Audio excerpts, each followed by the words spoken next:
All right, hi everybody. I'm back with Syrup Village. This is longer. It covers chapters 22 to 41 and episodes 9 to 18. And as before, I will be referring to my notes because there's a lot more to talk about with this arc. Now, a lot of the stuff that's I have notes for isn't really relevant to this arc itself, but it will come up later. And I won't be saying anything more than that because I'm not gonna. In fact, I only want to mention more spoilers or potential spoilers because up till now I've been trying to play dumb. It was like very difficult with Orange Town and Romance Dawn, and now, as you probably noticed, this is a different setup than my previous videos. I am not at my usual place. I'm at someone else's. So, yep, this is actually his place. So, Syrup Village. Now, we left with Nami kind of joining the crew, per se. And I was saying that she has her own little agenda. And, well, she kind of does in this arc. I'm just gonna get one thing out of the way, just so I don't forget, because I feel like if I keep talking, I won't remember this later. But there's a part of the arc where, while they're all fighting, Luffy and Zoro, and another character that we get introduced to, while they're fighting, Nami's just looting the enemy's ship. So, yeah, she's not even getting involved with the fight at all. So, well, actually, you know what? I shouldn't say she's not getting involved with the fighting at all. It's just, at this, I think at just that one part, she was really focused on the treasure. But, there is one scene where she does toss Zoro his sword. So, there's that, I guess.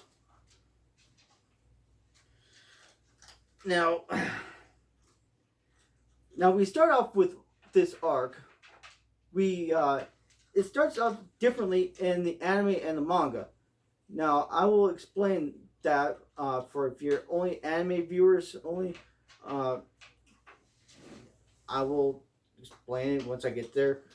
But anyways, this is a whole thing for Syrup Village, and it's also on this set, and it'll be on this little image that will be showing up right here with editing.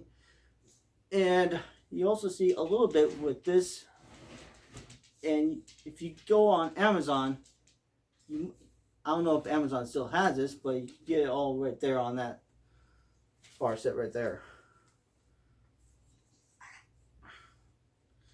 So, priorities. We learned that while they're journeying over the seas, Luffy is telling Zoro and Nami that he wants to get a cook and a musician. Now, that will be relevant when it becomes relevant, but for now, we won't be paying attention to that. It's just that Luffy wants a cook and a musician. Mostly because, well, I mean, Luffy's a pirate, and pirates are known for their singing if you're going the stereotypical pirate route.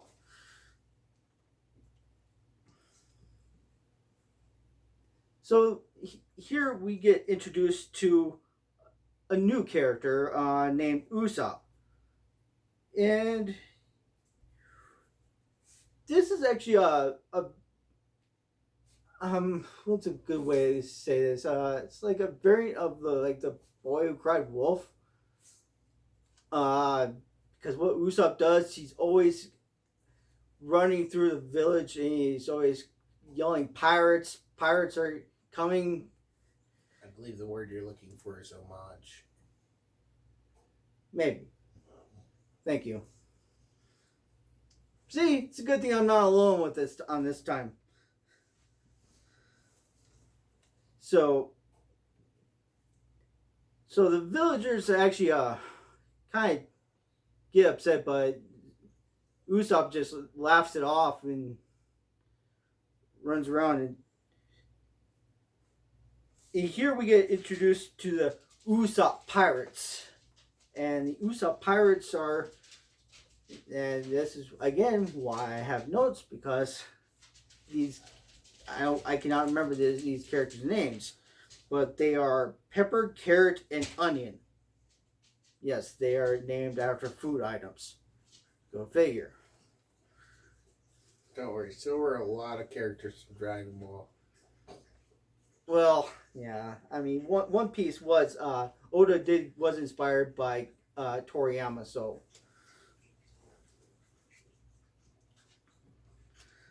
that probably had a part to do with it. And here we also get a little idea about how Usopp is as a person, aside from his the boy who cried wolf routine, except for he cries pirates.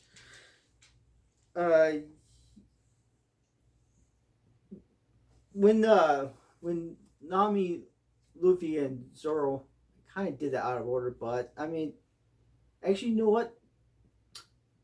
I'll keep that order, because if you know further down the series, you'll know why I do that. So, but I won't say it. Now, where was I going with that?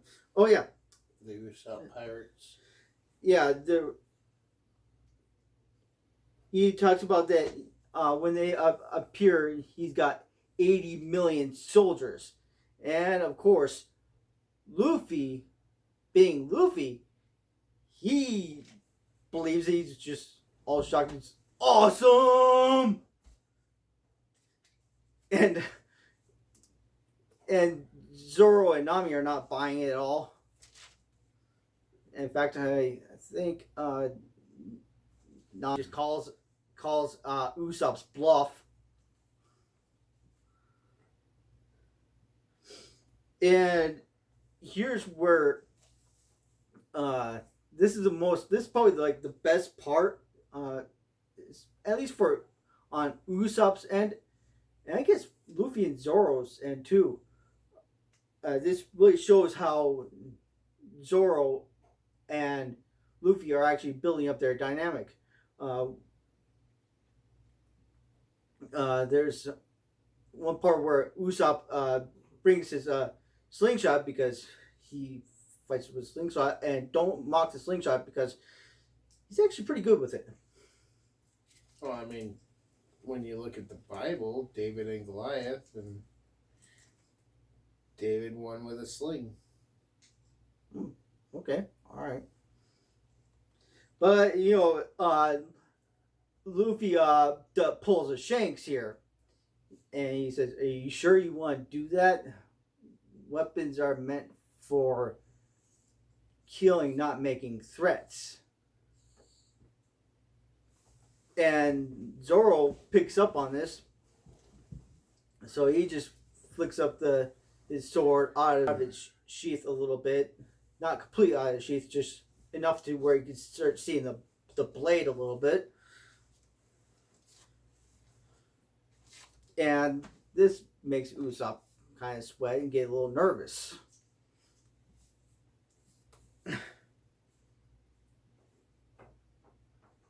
Oh, did I mention when this was released? No, I don't. Okay. For anyone who's wondering, backtrack a little bit. The manga for this arc was released in 1998, and the anime in Japan was released in 2000, and the dub from Funimation was released in 2008. So that's an 8 years difference for the anime from Japanese to English. So I think we went down by one year, because before I believe it was 9 years. So making progress. Oh yeah, progress. After this whole exchange though with Luffy and Zoro against Usopp, they're I think they are at a diner. I mean, I know they go to diner later. Uh, but he talks to Usopp that he knows Yasop. Now I'm not sure how Luffy knows that Usopp is Yasop's son right off the bat. I mean that's the first question I have. In fact, that's probably the only question I have of this arc. I mean, how the heck did Luffy know that Usopp was Yasop's son right away when they first met? I mean, they don't really look anything alike. But anyways, moving on from that, uh, we get a little. Do you have something to say? No. All right. I thought you were gonna say something. Okay, then we get introduced to a girl named Kaya. And Kaya is this bedridden girl. She's sick and she's been sick for a while. And when we get introduced to her, we don't really know why until a little bit later. But I guess I'll just say why right now, just so I don't gloss over it. Now, the reason why Kaya is sick is because of the trauma or the shock that she came up with when the death of her parents that happened a year ago. So Kaya's been sick for a year. Yikes. Being bedridden for a year, is that even possible? Yeah, there are people who spend many years in bed.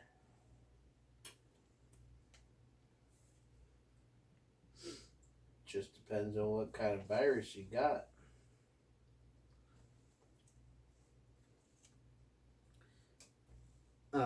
So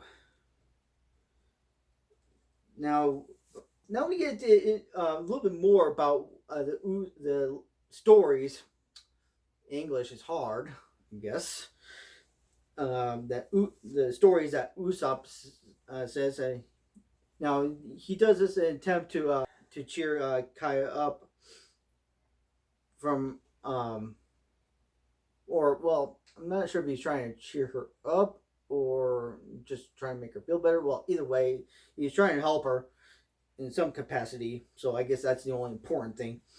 So one of the stories that he tells Kaya is about a big goldfish, and which was so big that it had pooped the size of an island.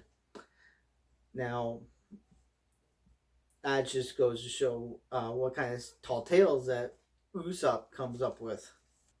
Here we get introduced to a character named Django, and I just want to get one thing out of the way. It kind of sounds like a certain other character, but I can definitely assure you that Django came first.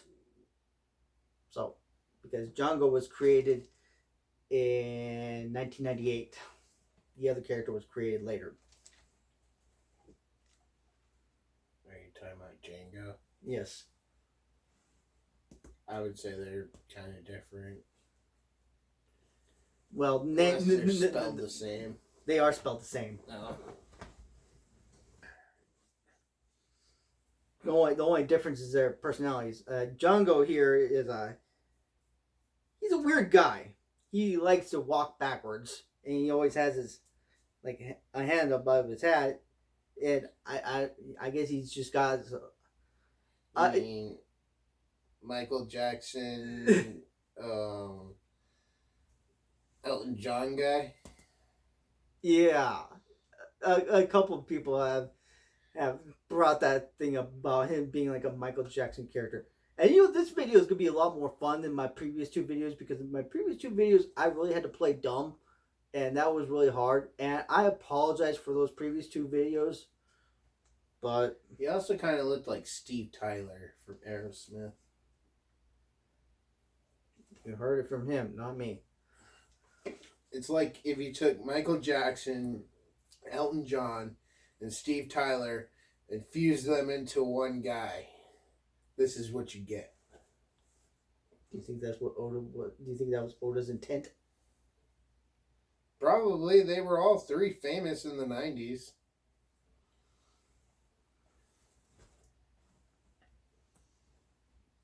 I guess it's possible. We wouldn't know unless we ask Oda directly.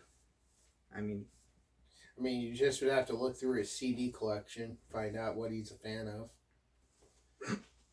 here we get introduced to another character named Clawhador, and Clawhador is interesting guy. I say he's interesting. He's not weird like Django, but his suit is a little bit ridiculous because his suit is he just got like poop, not literally, but like drawings of poop on his suit. Oh, that was poop. I thought that was like chocolate ice cream. No, Oda had mentioned in the SBS in the manga, it was. You see, it's fun having someone around here because I actually bring this. This is why I like to have this actually these discussions. Oda has put in like there was a question from another fan in the SBS. He says, "What's that on Clawhador's suit? Is that poop?" And Oda confirms and says, "Yep, it's poop." Yeah. He's. Do you care about language? Not really. Oh, so he's just a shitty character. Yeah, actually he is. Not in the literal sense, but yes. I guess when you put it that way, it's kind of foreshadowing to what about his true character. Yeah. He's been hanging around with Kaya's family for 3 years. He's been serving as, I guess his official title was caretaker, or it could have been butler. I don't know. You'd probably both. Could he have been both? I think it was both. I think he was there just to take care of the girl and run the house in the absence of her parents. Now, going back to Django, though, we learned a little bit more about how weird he is. He has this. I'm not sure what it's a circular object, and he uses it for hypnosis. Coin.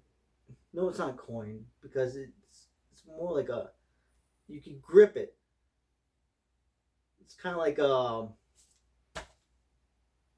Bar. No, it's like a circular. It's like I don't know. I'll have like the title and I'll have the what it's called right here in the video in the like in text. So unless he figures it out,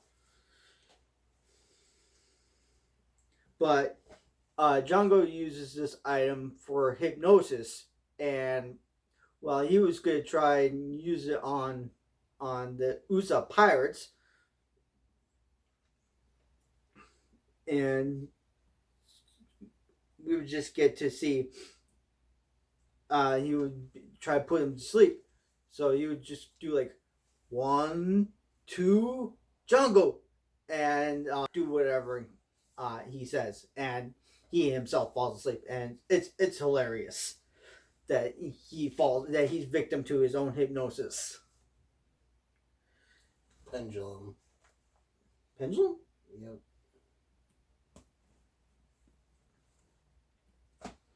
All right, that thing that Django uses, I guess it's called a pendulum. I suppose, but I thought it was called something else. But whatever, I'm going with that for now.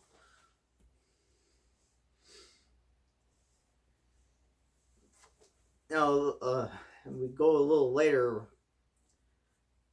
Uh, we see Claude meet with Django,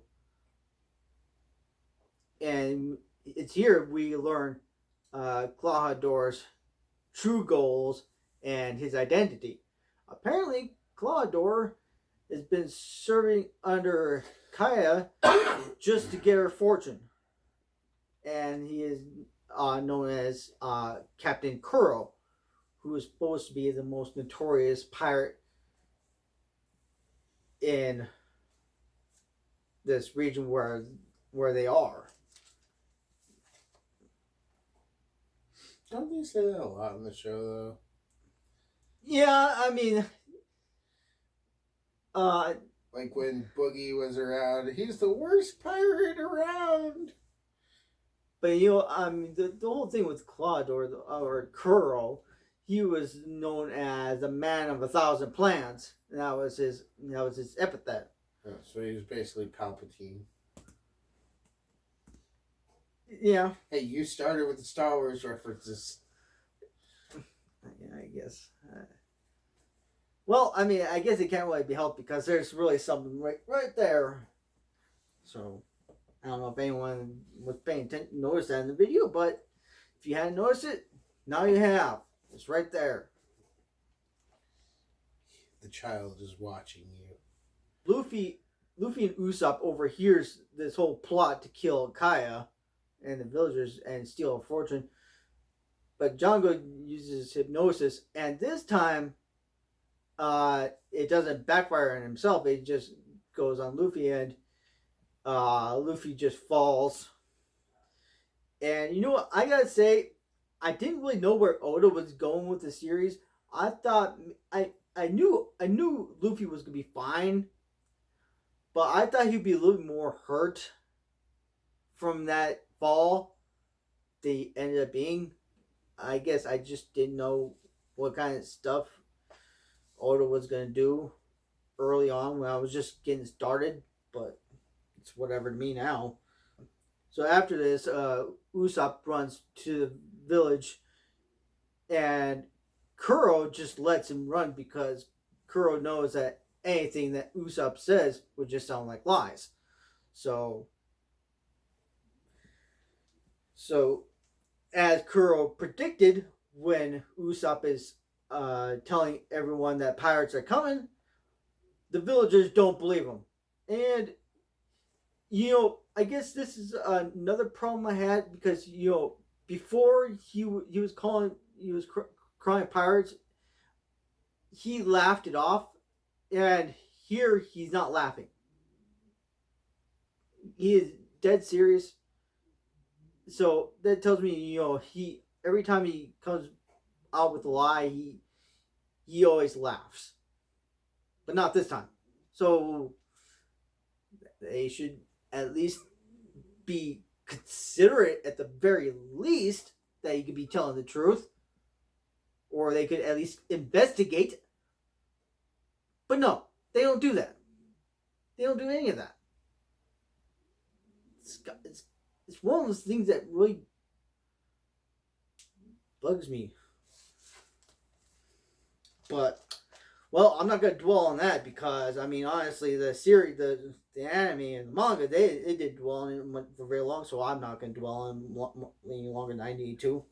Even Kaya and Mary, they don't believe Usopp either, and Kaya even smacks Usopp and calls him pathetic because she believes that he's just trying to get back at Claude for calling him son of a filthy pirate, which I didn't mention this earlier, but now I'll mention it now. But Usopp takes great pride in his heritage, and he's proud to be the son of a pirate, and he's proud that his father Yasopp is traveling with Shanks. So again, Shanks just gets brought up, but he doesn't really make an appearance yet. while Usopp is reflecting on all his stories and stuff, we do see we do hear another story. He was talking about being stuck inside of a whale. Pinocchio really went with the liar's angle with this dude. Yeah, I mean, I mean, he does have that long nose, so yeah. Just Okay.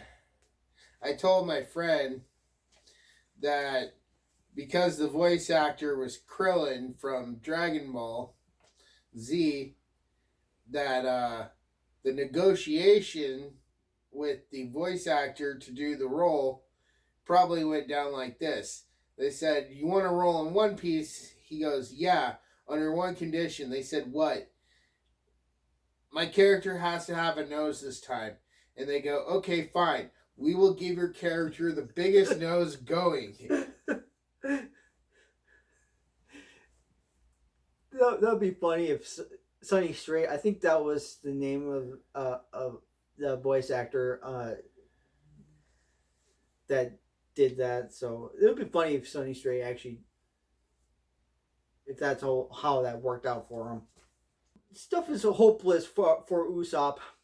The villagers are not trusting him. Kaya doesn't believe him. And Mary doesn't believe him. No one trusts Usopp. So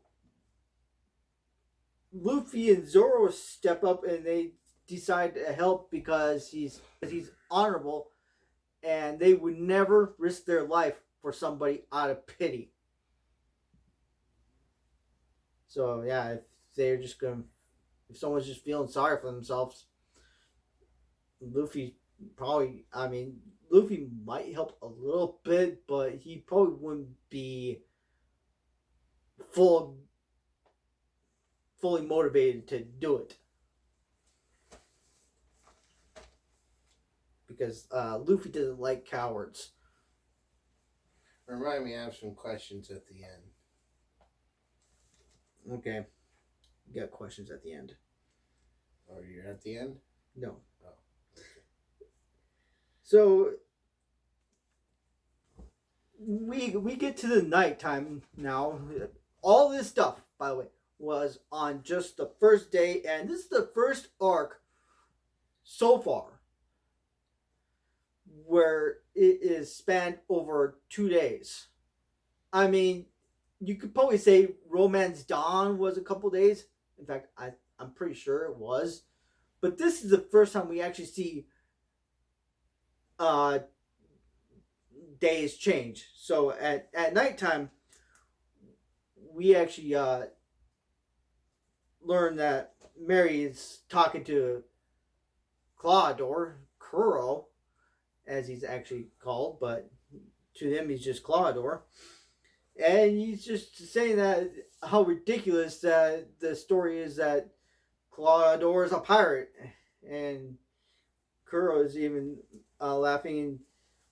This is actually kind of sad because Kaya really believed in Clawdor and gave him a gift, a new pair of glasses.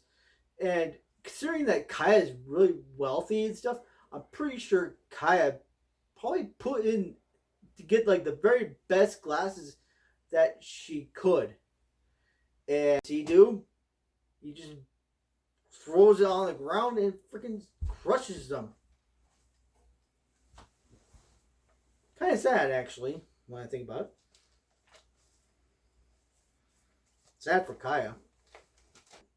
He cuts Mary down, revealing that what Usopp was saying was true after all. Big shocker! He was a pirate after all. Who would have thought? So now this girl's whole reality will be called into question. Is there really a goldfish out there pooping out islands? The world must know. Yeah. Maybe Usopp really was swallowed by a whale. Maybe. But when he was with. But then we get to the dawn of the next day, right when the sun's going up. That was kind of redundant. Dawn, sun going up, same thing. Whatever. I might leave that in. The Black Cat Pirates is Kuro's group. By the way, I didn't mention this now, but I'll definitely take this opportunity now to mention it. The bounties of these pirates are, let's see here, for Kuro himself, he's at 16 million. Question before you continue. Is it really at 16 million? I mean, he was supposedly dead. So wouldn't his bounty have been 0 because they all thought he was dead? Yeah, but I'm pretty sure the government would probably reactivate the bounty if they discovered that Kuro's alive. If they discovered it, though. Yeah. So technically, then, at this moment, it was probably 0. Just to be clear. Okay. Yeah, but that's beside the point. Kuro's bounty was at 16 million before his so-called execution. Which I will get into that pretty soon. It's actually coming up. It'll be pretty relevant, really soon, actually. But anyways, Django's bounty was 9 million, and here we get a pair of Meowbon brothers, who their bounty is 7 million, which I saw a video on YouTube that put them each at 7 million, but I don't think there's 7 million individually. I think there's 7 million combined. I don't think the military or the government is going to pay 7 million for just one of these two brothers being brought in. It'd probably just be like 3 million for just one or something. Or they'll just use that as a loophole to say, you don't get nothing. You were supposed to bring us both and you only brought one, so you get nothing. Very possible. But their combined bounty was 7 million. So the whole Black Hat Pirates, Kuro, Django, and the Meowbon brothers this year, that's 25. That's 32 million berries. So that crushes everything we've seen so far in the series. That's aside from Roger, which I won't say Roger's bounty, but it is higher than this. Because after all, he's the king of the pirates. So it only makes sense that his bounty would be higher. I won't say what it is. But back to the Black Hat Pirates, they start raiding on a shore separate from where Kuro and Django met. And Usopp, since they thought that they were meeting, Usopp thought they would meet invade on that shore too, but that's not the case. They're coming up from a different shore. Which, now I think about that shore, we'll just keep a note for this whole layout for these two shores, because I just realized something, and I think it will come up again later on in the series. But for now, I'm moving on. We also see Mary survives the attack from Kuro, and he informs Kaya about what happened about Claudor being a pirate. And Kaya, I mean, she doesn't believe Mary at first. She's a little bit in denial, but Mary assures her that it's true, that everything that Claudor has told them has been a lie this whole time. The Meowbon brothers, some name, but I guess they are known as the Black Hat Pirates, so But the Miyaba brothers are their names are Buchi and Siam. I guess he's like a Siamese, supposed to be like a Siamese cat or something. And I don't know what Buchi is supposed to be. I think it was a play on Butch and Sundance. Well, you heard it from him. You might be right. And they fight against Zoro. At first, Siam he just comes up like he's like a coward. You can cry. He's like kind of like that. But that ends up being a front to catch Zoro off guard, and it almost does to an extent because Zoro didn't take him seriously, but Zoro did respond fast enough to block his attack. Kaya finally confronts Claudor. He says that all this stuff was an insult to his pride, which again, I kind of feel sorry. I really do feel sorry for Kaya because she's really a nice person, and the fact that her parents are dead, and Kuro might have killed her mom, but not her father. I don't know if he's actually responsible for killing either of them, but I know he did not kill at least one of them. She actually takes out a gun, but she's unable to pull the trigger. He just grabs it casually and just drops it on the ground. Kuro has 2 attacks. I think I'm not sure how the dub what was with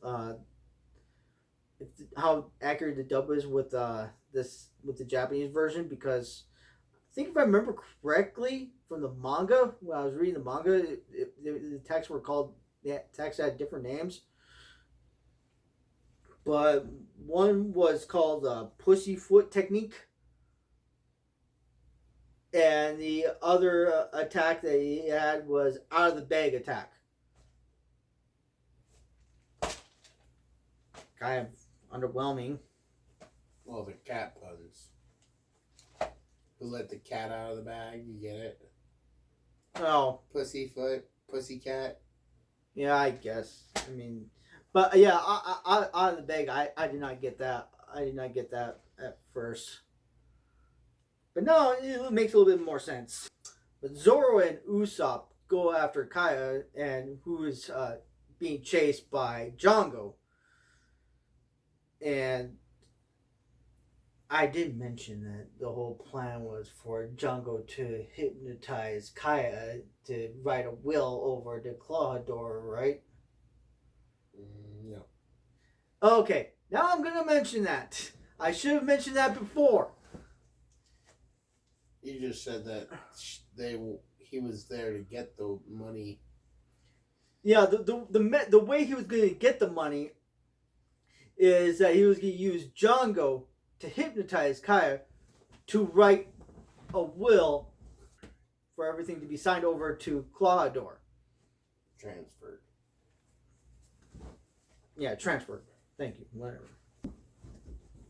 So now, if you guys were paying attention since Romance Dawn, you might remember this character, Morgan. Or at least from the bar.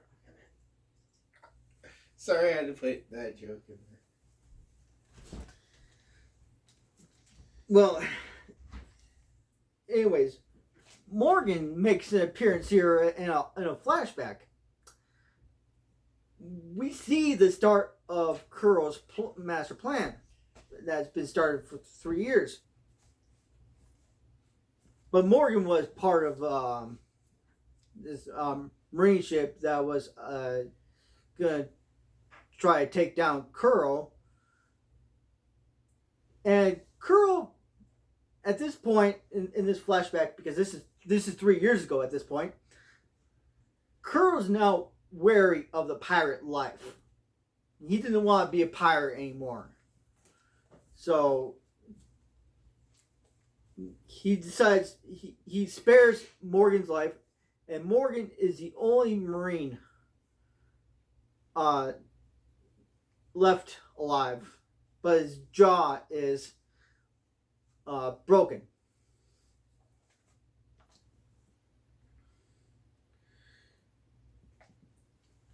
And Django hypnotizes a member of their old crew that greatly resembles Kuro.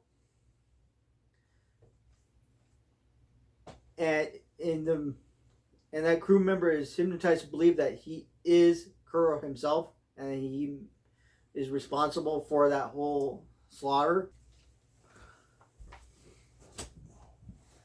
Oh yeah, Morgan. He was hypnotized to believe that he brought Kuro in, and he was instructed to bring Kuro to headquarters to be executed.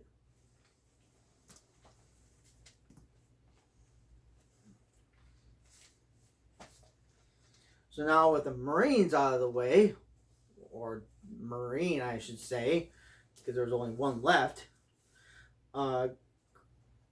that's when Kuro went up and got founded by Kaya's family, and well, Kaya saw him first, and Kaya's father allowed him to be brought in because he collapsed, so-called collapse, as if he actually did. It was just a front. Right after learning this, Zoro and Usopp defeat Django, and Luffy defeats Kuro.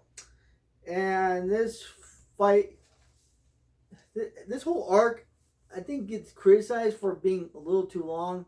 I mean, real quick, because I'm not done yet, but do you think this arc lasts a little too long? Somewhat. There was probably some things they could have cut out. Alright. Well, we might get back to that later. I mean, I've only seen the anime. I haven't read the manga, but I read the manga once, so.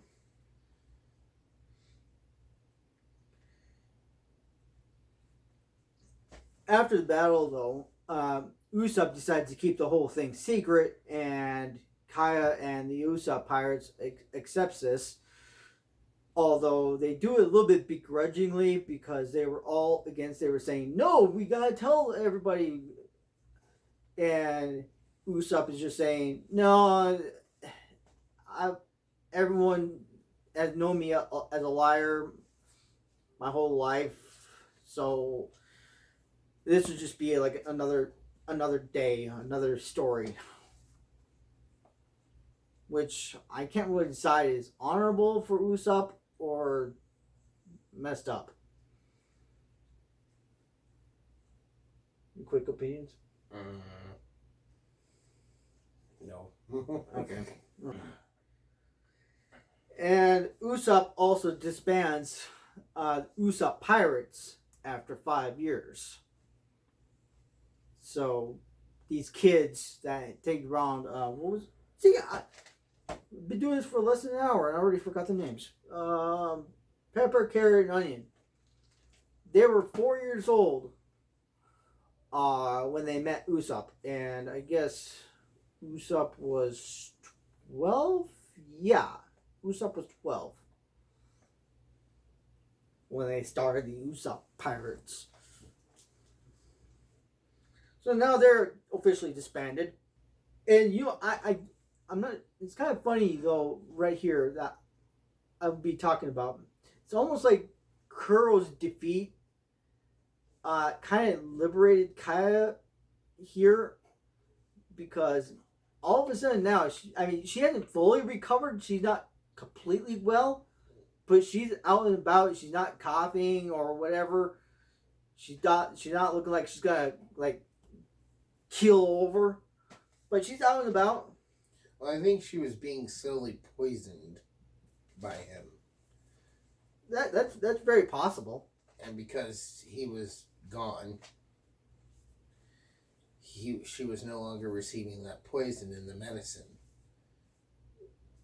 Yeah, that whole thing might have been lasting this whole year ever since her parents were killed. Or well, Kuro says that he wasn't responsible for father's death. He might have been responsible for his mother's death, or was it the other way around? I honestly don't remember. But I'm going to tell you guys why watching something new is so bad for a storyteller. Because when it got to this arc on the anime, the second I met this dude, I knew he was bad. And I knew he was poisoning her. Because he is very persistent on her taking her medicine. Well, butlers are very. I mean, that's a fair point, but Trope. Very tropey. Well, butlers are very insistent on stuff.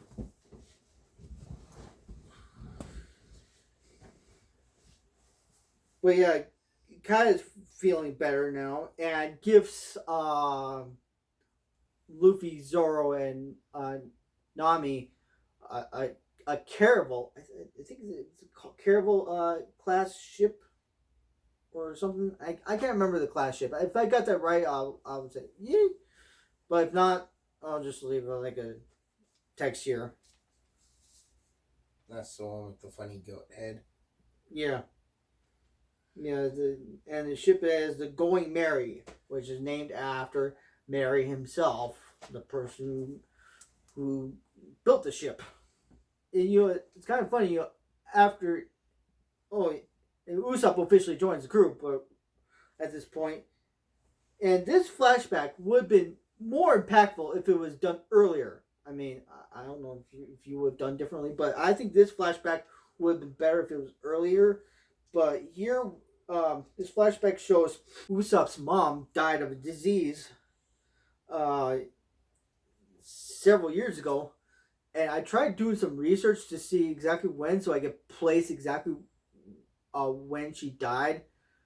But what I could say for sure, it's been more than 5 years, but it's probably been definitely been less than 15 because Usopp is 17 at this point, and Usopp in this flashback looks like he's like maybe 7.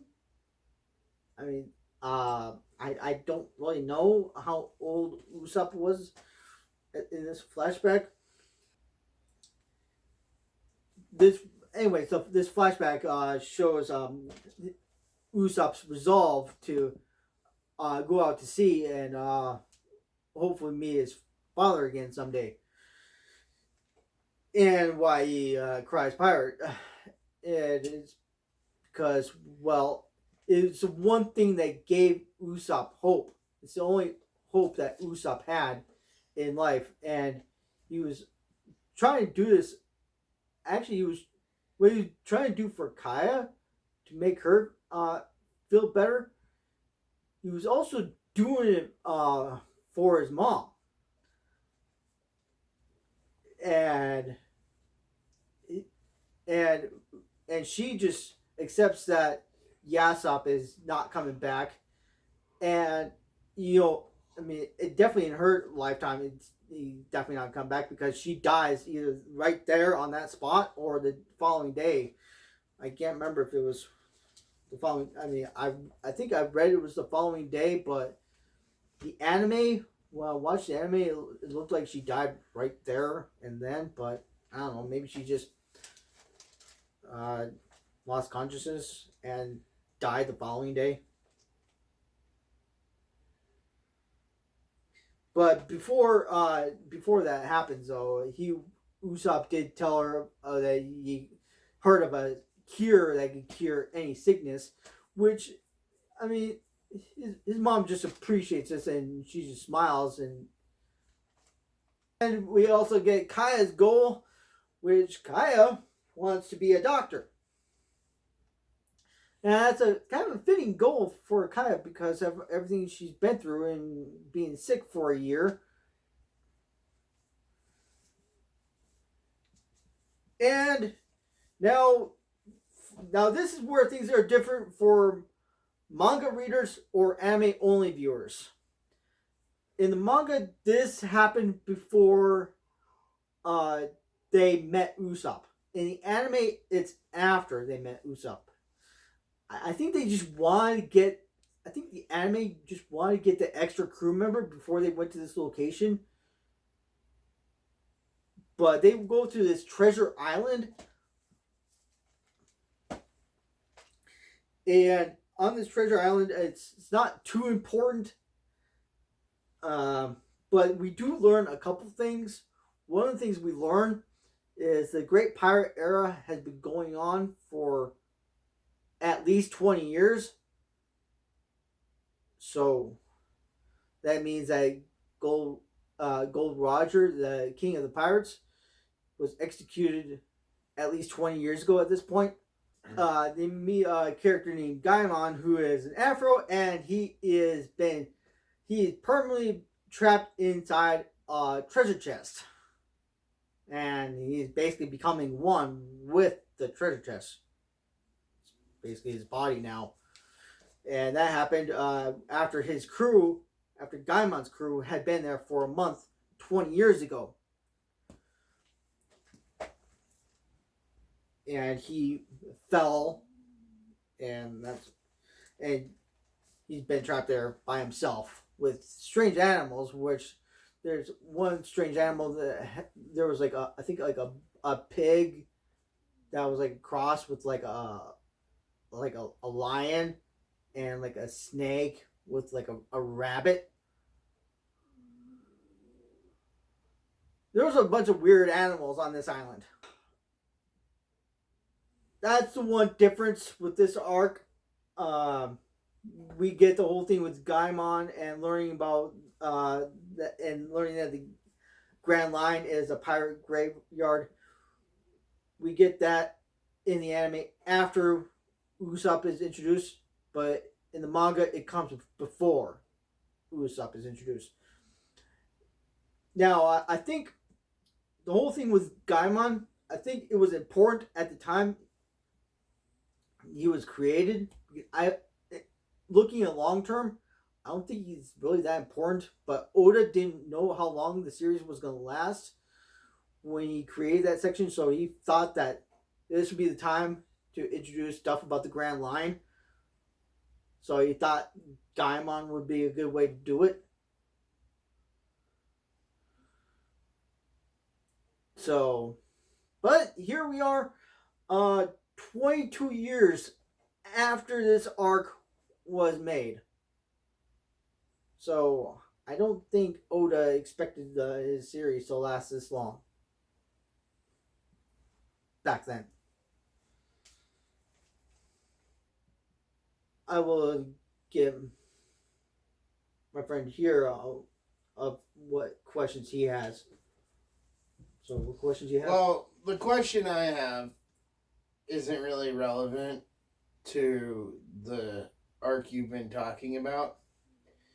I was curious, how much do you know about Oda? Not a lot off the top of my head. I do know that he worked on several short stories before One Piece. Like he did at least about 3, and he did like 2 variations of Romance Dawn before he finally got into third and final product, which became One Piece. The reason I'm asking is because sitting here looking at what you have, it's different on this DVD. I can't see the front of the Blu-ray. You don't have to turn around. I can see the top there. But at least on each of the manga books, where the skull is, the O behind it actually almost looks like an omega. The E's are also slightly bigger than looks like they're slightly bigger than some of the other letters. Oh. And where that anchor is that is supposed to be, I'm guessing, the final E, it actually, from this angle that I'm looking at it, almost looks like a 6. Oh. So I was wondering maybe if there's like, plus each letter is huge compared to all the rest of the letters. So I was wondering maybe if Oda was into like secret codes and stuff where. No, this is just each letter is just like this. Just says once upon a time Usopp and blah blah blah blah blah. Yeah, but I mean, if you put them together, it's SCO. Yeah. So maybe it's like scorn or scorch. Like it makes a sentence when you put all of them together. Well, I mean, I have like I have over 90 of these, so I guess I could line all of them up. It would be one really long sentence.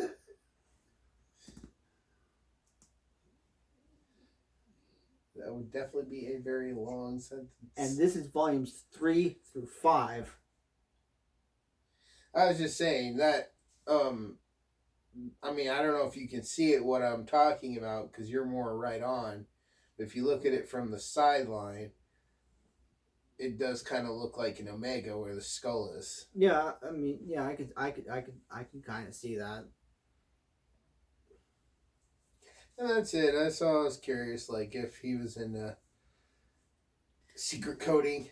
Now, this might be your only video you'll be with me on before it reaches a certain special milestone, and all the fans of One Piece, myself included, are really hyped up for this milestone because not many series has ever reached this, especially not in Shonen Jump. In Shonen Jump, I only know of Kochi Kame, which is a series about a police officer that lasted 40 years and has like over like 1,600 chapters or something. So the fact that One Piece is about to hit 1,000 chapters is a huge deal. So, any words on that? I don't read the manga. Right now, I'm currently watching the anime on Netflix. So hopefully Netflix gets more, especially since they're doing a live action. If they want to get fans and keep fans into the series, they should get more as soon as possible. Yeah, about that, I will say real quick about my prediction of where this arc would be in terms of the live action series. I think this would be the 4th episode of the live action series because it's gonna be 10 episodes. And I think the first 3 episodes will cover the stuff that came before this arc. So I'm pretty sure this would be the 4th episode. Yeah, I think it would definitely heavily be cut down and put into. It also depends how long the episodes are going to be. Yeah, I don't think that's been confirmed if it's gonna be like an hour or whatever. So, but I just want to get your quick thoughts on that because this might be your only chance to be in video with me before we get to the huge milestone of 1,000 chapters. I'm hyped. I won't talk about anything beyond this point. I will steadily, gradually work myself up to that point. But once we get to the 1,000 chapter mark, I will be making a special video for that chapter. I haven't figured it out yet. Maybe he can help me think of an idea. But I want to make a special video because it's a big deal. Well, you could do a video where you actually read it on your channel. That's a good thought. I might do that. I mean, I don't know if you'll be able to show the images, but I mean, I can't show the images. I would get copyright strike. You can at least sit there going blah blah blah blah, you know, whatever it says. Yeah, I could do that at least. I can have it in front of me and I could read it and respond live to a camera. Yeah, true. But I guess you want to show something off, so I guess I'll just let you do your thing. I was just gonna, as I said before, I'm a writer. I have my main series on Amazon, The Guardian of Light. So if you are a big fan of things like One Piece or Dragon Ball or anything action, or fantasy based. Definitely fantasy based. I am an author, and my book series is called The Guardian of Light. If you get a chance and you like to read, please check it out. I have 4 books on Amazon right now for that series, as well as an additional book. And I think that's all I've got to say about that. So, it's all you, man. All right. Now, I guess right here, I'm just going to close out, and I'll just make a note about the progress. Now, I predicted, and I stand by this prediction, that One Piece will end at 1,200 chapters. Maybe not exactly. It might be like 1201 or like 1190 or like 1230, but it'd be about like that 1,200 range. So based off of that, based off the 1,200 mark, this arc alone is 1.7% of the series. So, yay! I'm making some progress. 1.7%, and total that makes it 3.4%. And the next arc we will get into is the Baratier, where we will meet another character. And if you already follow the manga or know the anime, you already know the character. So, Baratier, next video, and that arc is about as long as this arc, so it'll probably take me another week or so to get through that, because I'm trying to refresh my memory and take notes, because right now I got no notes on the Baratier. But I will say right now, Baratier arc does start with a flashback that should have been Romance Dawn, that covered Zoro's backstory with his friend Kuina. I'll just leave it right there. I will see you guys in the next video. And just one final ad, I want to say, if you want to check out my channel, click the link below. Yeah, I guess I'll leave his link below. So, see you guys when I talk about Baratier. And that'll probably come before the 1,000 chapter. Yeah, it should, theoretically. Unless I slack. So, and here I will have, like my previous 2 videos, I will have the timeline of this arc and timeline of the whole series overall up to this point. So please enjoy that. And since I know that hasn't got copyright striked, which blows my mind because I included part of the song on there. So I hope you enjoy that little timeline. And this stuff becomes more enjoyable as I get further into the series. Everything else the world had to offer, and his dying words drove countless souls to the seas. You want my treasure? You can have it. I left everything I gathered together in one place. Now you just have to find it. These words lured men to the Grand Line in pursuit of dreams greater than they'd ever dared to imagine. This is the time known as the Great Pirate Era. Come aboard and bring along